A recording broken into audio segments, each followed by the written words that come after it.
the idea is these Allen bolts will screw into there, and I'll machine the heads down to a tight fit in the T-slots on the cross slide, which is 3/8, and they'll locate it square.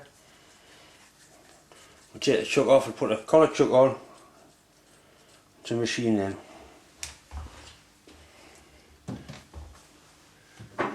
You can see favourite tool once again, bed protector, engage a spindle lock.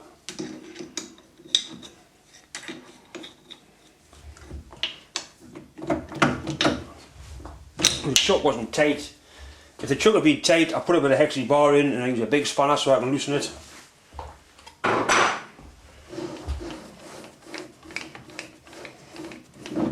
See, and if you drop that on the bed, you'll mark it. Dropping a bit of wood doesn't matter. I think I've had this lathe about 10 years. That's the second bit of wood I've had in 10 years. It lasts quite a long time. Blow your threads off on the end. Nice and clean. The accuracy of the lathe depends on the quality that the fit of your on the end of your spindle. It screws on. I made it so the chuck key was a good fit in the wheels.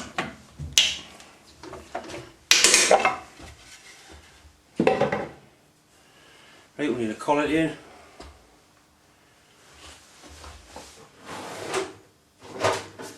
It would be a 6mm collet, I would imagine. 6mm bolts.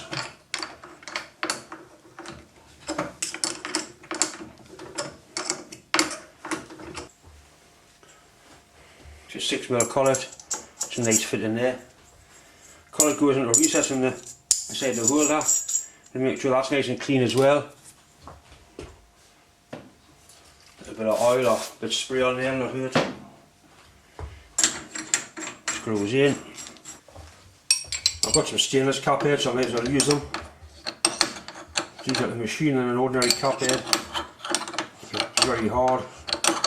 There's very little to come off the heads on these.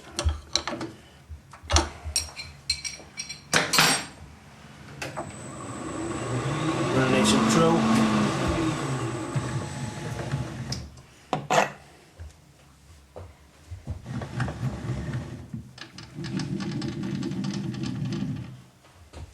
Once again, favourite tool, right hand knife tool.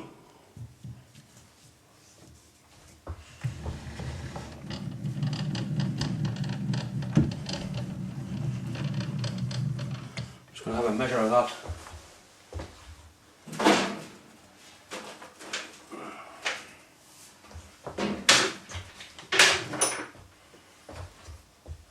I've got a drill there, which is that's the sort of fit I'm looking for. I'll make that. That's 4/1000 or 3/8, and this is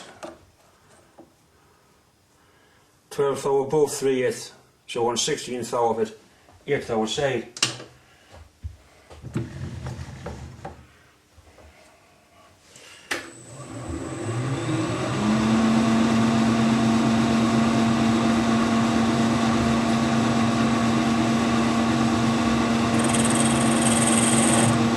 There we'll take a 5/10 cut, should see 10/10 of it, and measure it again.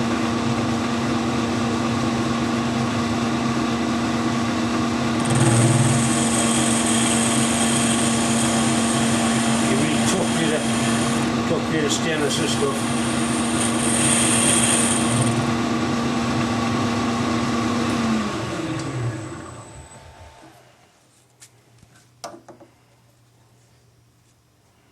It was spot on 3/8 there. Tweak it in, couple of thou.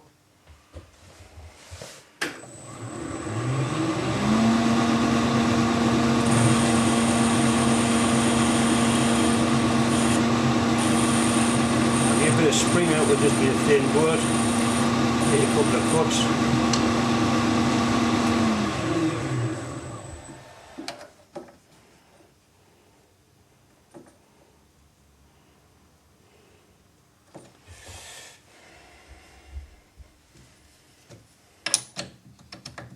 That's a good fit, that.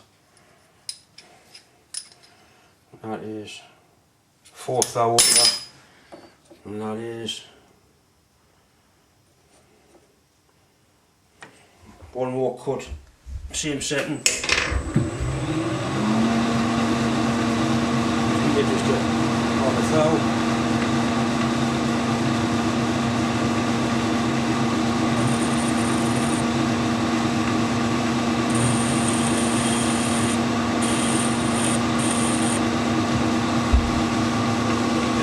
Try that.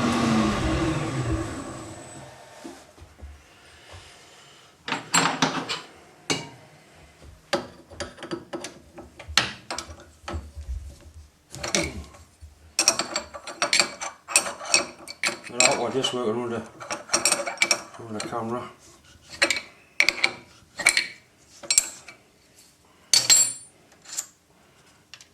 That's what we're looking for.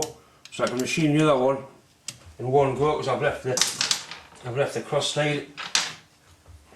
I've left the setting on the cross slide the same. Tighten that bastard in.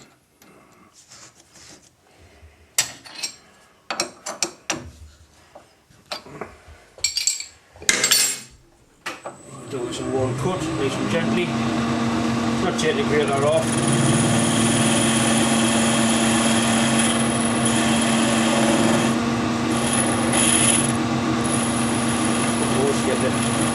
Take the spring out of it.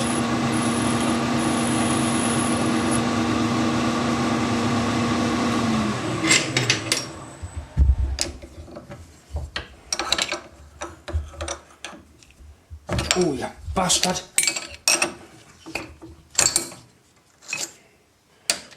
Excellent. Right, you've got shortening. I just want to clean the ends up with a file. I use it quite a lot just for putting chamfers on. What you must make sure is the file must have a handle on. If you haven't got a handle on there and you happen to hit the lathe chuck with it, it'll push the tang straight through your hand. Not a good idea. Be aware of what you're doing. Nice and gently, just round the corner off, that's all we're trying to do. Be careful you don't hit a jaw like that, and if you do hit a jaw and there's no handle on, you've got the file tang, it will go through your hand.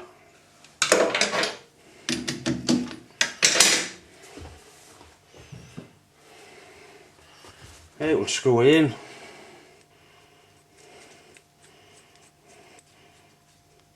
So again, I'm finished with our tool.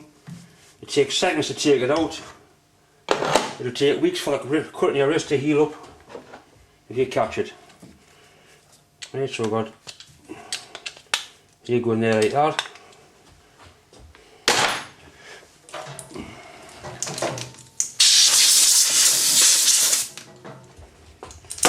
And that fits into there, nice and tight like that.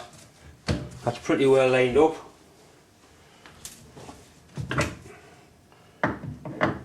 Good fit. Excellent fit. We can line it up, drill our hole through and bore it with a boring board between centres. I hope I can get enough travel on that bastard, can it? Oh, yahoo! This is not good. Take the tool holder off and put it on that one, and I'm sure we'll be able to clamp it down. In fact, it'll be better there because the cross tie is actually right in the centre. There's nothing to take the compound slide out. Mount it on that one. I get 2 T-bolts in there and I can clamp it on this one. I can bore a hole. What I've decided to do to overcome the problem of the slots on the box pad lathe not being where ideally they should have been, I'm just going to cut a little recess in the top of there, just machine some of that away. Fortunately I did machine the 2 faces so I can get it in nice and square in the vise. I've got some packing pieces, parallels to keep it level. It's tapped down into place. What I have done on the unmachined face, I put a bit of aluminium TIG welding wire which squashes to the shape of the unmachined casting so you get a good hole of it. I'm actually using a ball end cutter, a homemade ball end cutter. It'll just cut a nice little curve in the back which should clear the base of the compound slide on the lathe so we can get it mounted.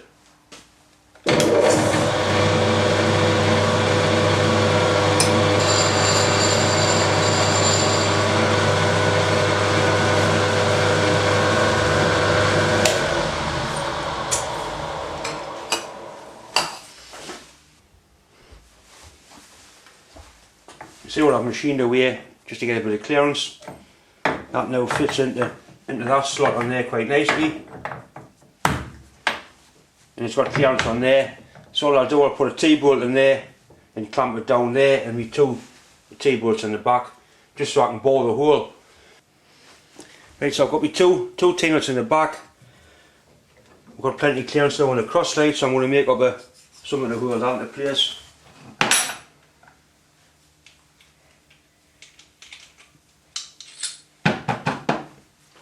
I'll use the T-bolt that we use on the tool holder, some packing pieces, and we'll show you something like that.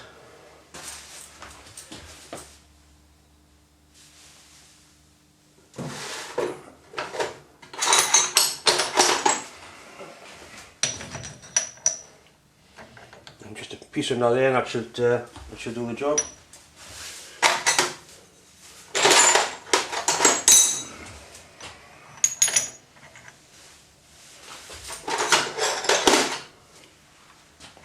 Yeah, looks good.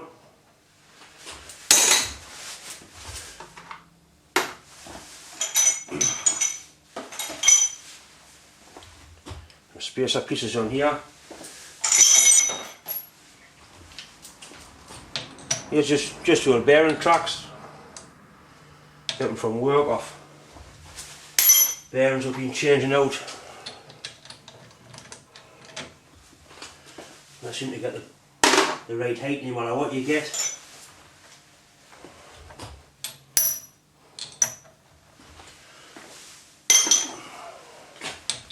That's pretty good.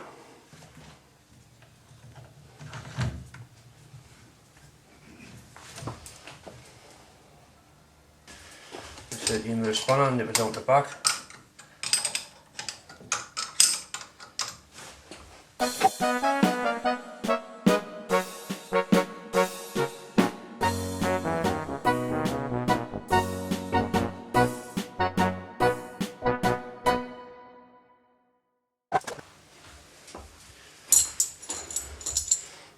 Make sure that's nice and clean in there where your collet goes in. Collet just snaps into place.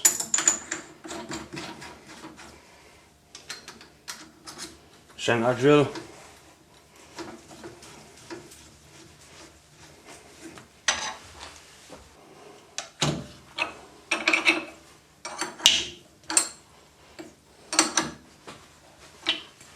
Just a nip, that's all I want.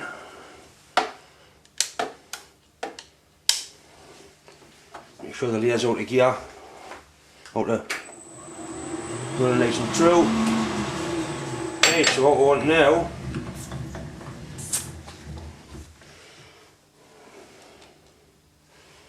we need to find exactly the centre of that.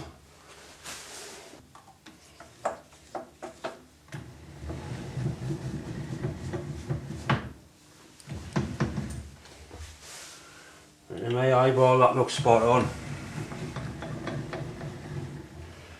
Right, so what we need to do now, we need to tighten things up. As it just does on the cross slide on the lathe, what they call a give strip, a tapered strip. There's 4 adjusters, that's them there. You use them to set the cross slide up against any wear. What I want to do, I want to tighten these up to lock the cross slide because I don't want it to move when we're boring my hole. Lock the 2 centre ones up, and that's stopped the cross slide moving. I mean, you could force it to move it, but it's basically stopped it moving. That stopped it moving. All that is the backlash and the nut, 10 thou. So now our cross slide's locked in position. We can bore that. Once we start to do this, nothing else will be getting done in the lathe until it's finished.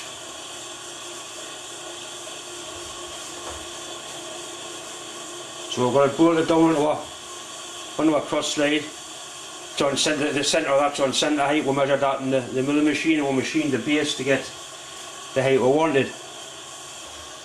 We'll put a centre drill, marking it first. We'll just check on the back end again that we're happy it's in the centre.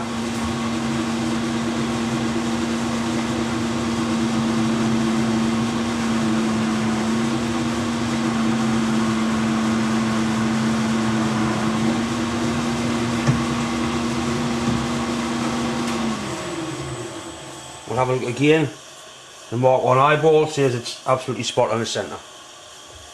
Right, I think I'll probably go with not a massive drill, but I want something that's fairly rigid. I have got some long drills, maybe an 8mm, go with an 8 I think through there. Right, well, I've got centre drill out.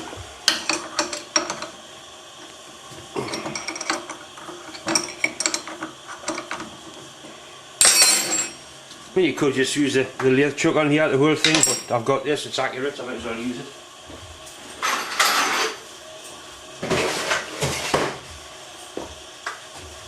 Got a box here with long drills in this, got wrote down long drills.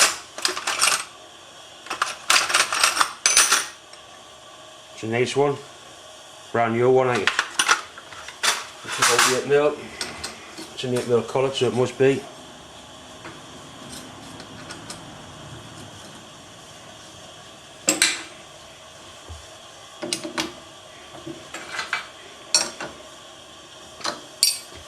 Yeah, we'll spin it up and see it's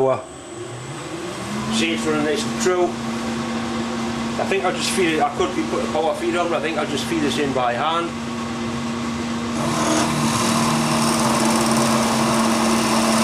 Feed is nice.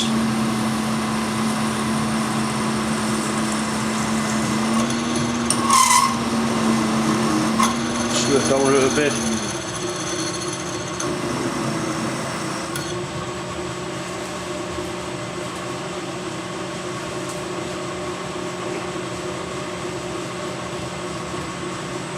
A little bit of cutting fluid, WD-40 type stuff, works good on aluminium. Kerosene or paraffin, turpentine look works well, but it stinks. Yeah, that's going quite nice. I'll put the power feed on once I get a hole through it, but I don't want it to bind. You get more feel doing it by hand.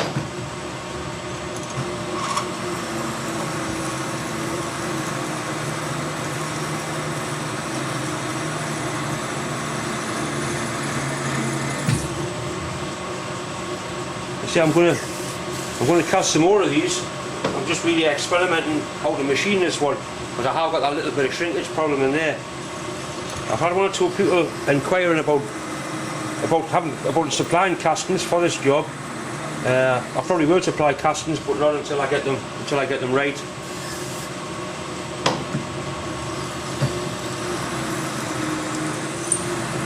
I certainly won't be supplying any drones. If you want the drone, you'll have to buy the book. I think that's only fair.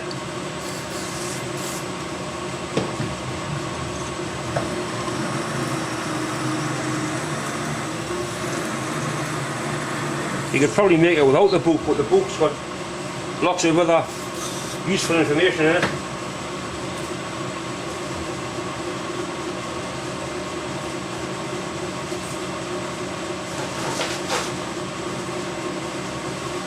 It's one of the best books on amateur lathe work I've read.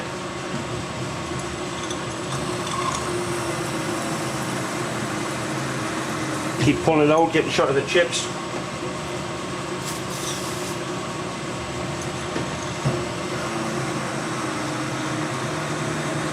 You're good to see where it comes out at the far end.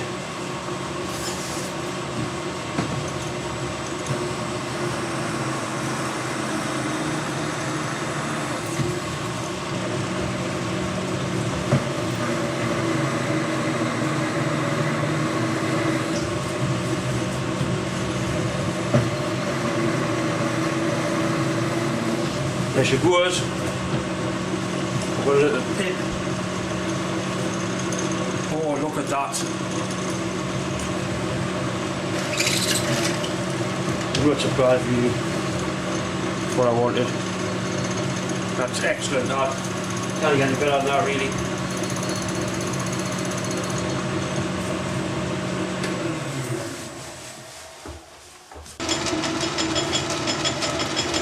We have got a bastard with a bigger drill mounted, 1732. Nice size.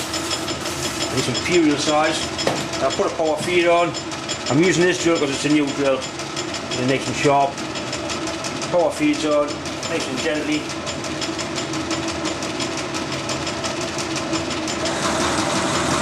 Listen to it, see how it's cutting, see how the chips are coming out. Seems fairly happy.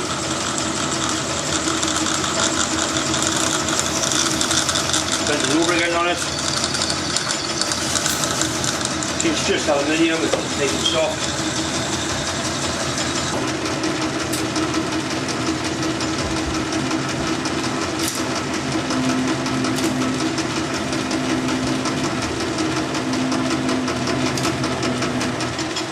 So if you heard that there, it's starting to make the noises that we're starting to slow down.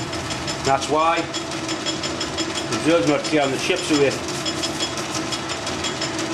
That's why you never put a machine on automatic and go away. The second you walk out the shop, you go for a piss or a cup of coffee, you can guarantee something will go wrong.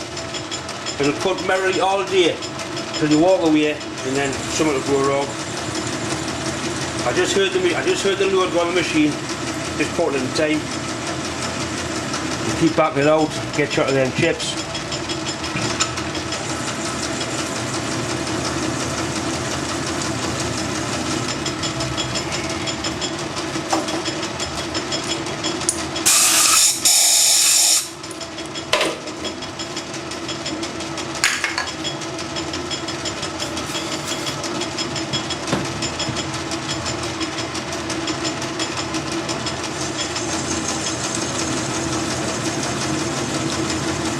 Comes.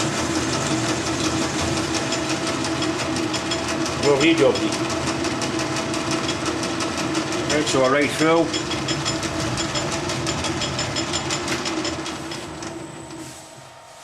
Just have a look up the bore and see what sort of state it's in. And I've taken the collar chuck off, I've cleaned the hole out and put more tape on top in.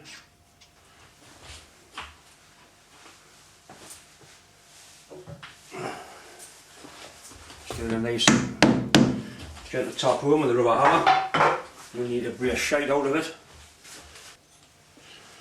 Right, we'll not be greedy. I've got an 18mm. We'll go with the 18mm first. I think I'll just throw the lathe down one more gear. Oh, shouldn't need back gear for it. But it's always there if we need it.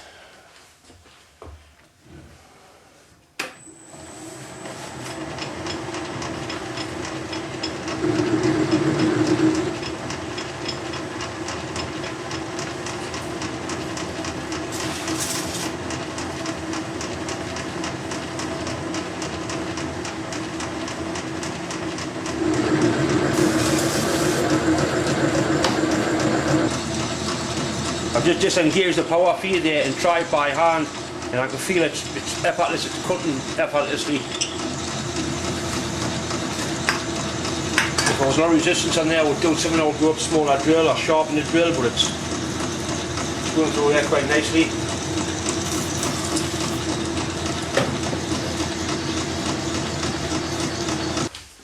Right, well, we're through with the 18mm drill.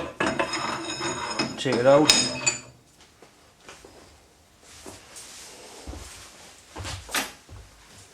When I finish with our drills, get them clean before you put them away. Don't do any harm.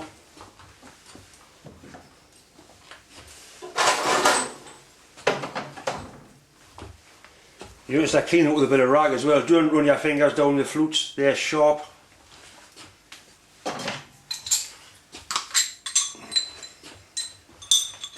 One more taper, adapt that back in.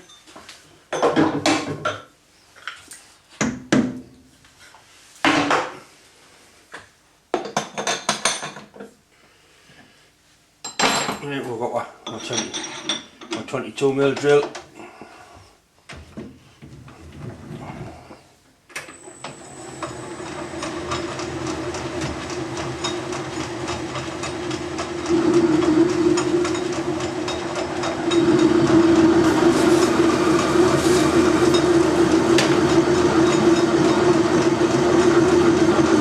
Again, have a feel of it by hand and stuff like this.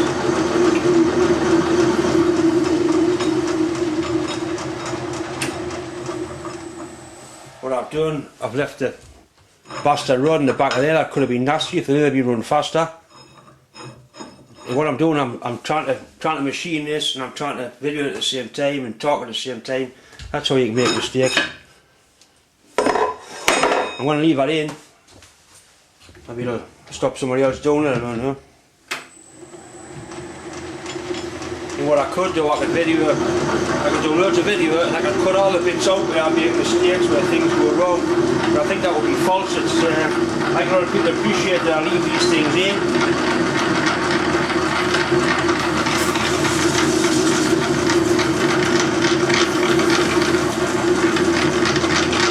Just slow that feed down a bit.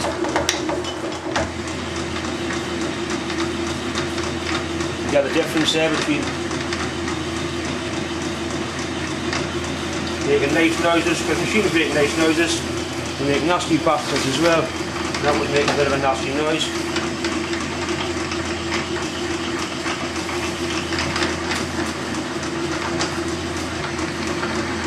Just keep backing it off, make sure the drills clear of chips. It's got a nice big hole in there with a big flute, it should do. It's a shame for it to grab now and rag something off.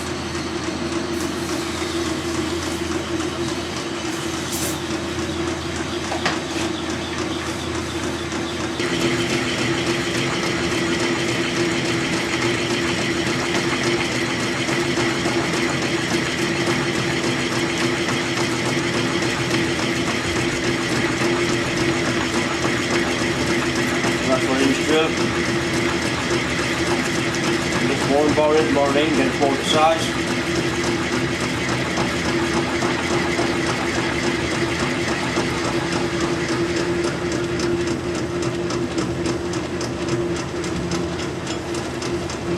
There she is.